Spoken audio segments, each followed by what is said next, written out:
तर hello guys, welcome to my new blog. तर हे बघा गाईज, माझा छोटा ब्लॉग. माझी बहीण आणि तिच्या फ्रेंड्स स्टडी करत होते. हे बघ माझे काही अक्षर कसं आहे कमेंटमध्ये नक्की सांग.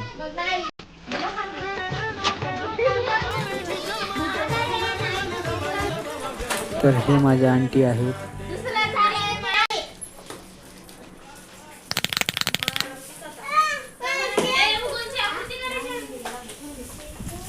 आणि हे आहे आमचं दुकान.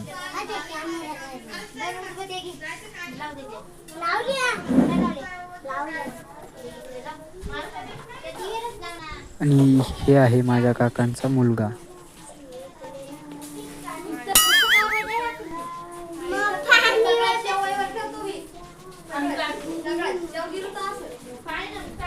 बघा आमच्या गावाकडचं वातावरण, जाम पाऊस चालू होता. तर गाईस, मी माझा मिनी ब्लॉग इथंच एंड करतो. तर कोणी माझा ब्लॉग बघत असेल तर माझ्या आयडीला फॉलो करून घ्या. भेटू पुढच्या ब्लॉगमध्ये. Bye bye.